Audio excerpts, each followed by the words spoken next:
Let's imagine meeting a Russian girl. She tells you that she likes you in her and she thinks you don't understand her, but in reality you do understand her, but you decide to keep it that way.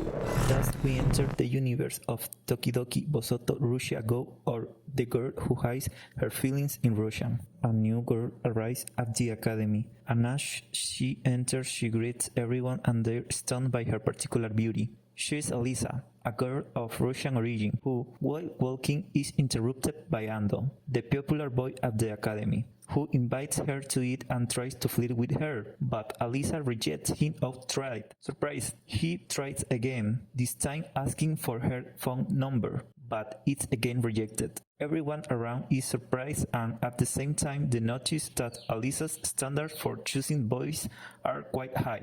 Alisa arrives at her new classroom and notices that next to her desk is a sleeping student. Cuse, he was deeply asleep, and Alicia had to kid his desk several times to wake him up. She assumes that Cuse stayed up watching anime until very late, with Cuse confessed without any shame. Class begins and Cuse has forgotten his boot and asks Alicia if she can share his boot with him, to which she agrees.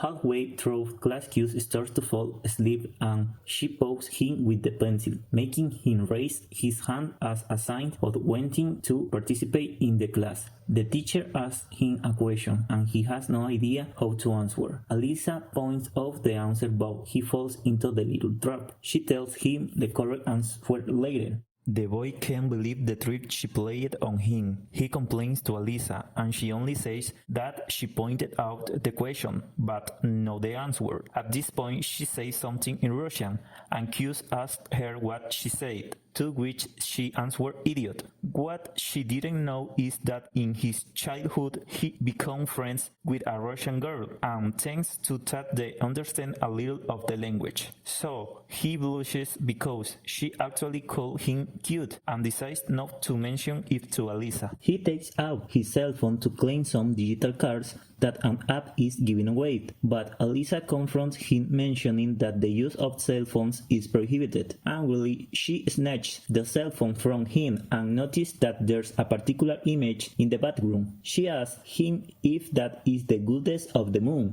to which the boy answers yes, and that she has that hair color in reference to the moon, to which Alisa gives him back his cell phone and says in Russian, I also have gray hair, you piece of cheater, to which Cuse is surprised and again tries to make her not notice that he knows a little Russian. During the break, Cuse sits with his classmates. At that moment, three beautiful girls appear. One of them is called Suo, and next to her is Alisa. Suo approaches and asks Cuse if they can sit down to eat with them, to which they excitedly answer yes. Alisa sits with her. They start talking about the student council and invite Cuse to join it, which he rejects. Alisa notices that Suo and Cuse seem to have known each other for quite a while. This surprises Alisa, who begins to feel a little jealous of the two of them.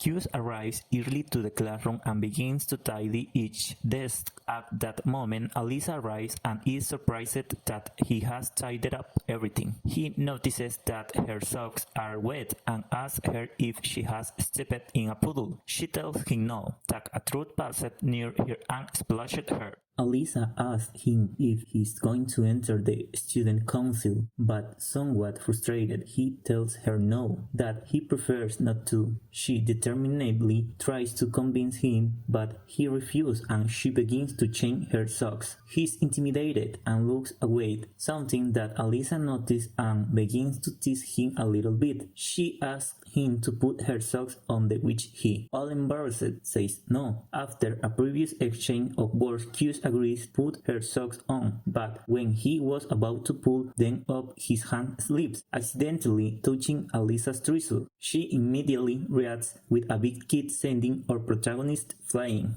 After the break, Q's looks for Alisa to apologize, to which she calls him "le fetishist" in Russian. After several attempts, she accepts his apology and tells him that she's no longer angry, and that she feels partly bad for the kid she gave her. She tries to check his face, but he walks away and thanks her for showing him something precious. She takes it as if he had seen under her skirt, runs away, and Q's follows her throughout the academy. After taking a break, Q's gives her a soda. She drinks it and in Russian offers him a drink. Q's is surprised but controls himself and asks her what she said. She tells him that there's nothing like something sweet after exercise and whispers in Russian. He has no idea what I'm talking about, to which our protagonist thinks the one who has no idea is her.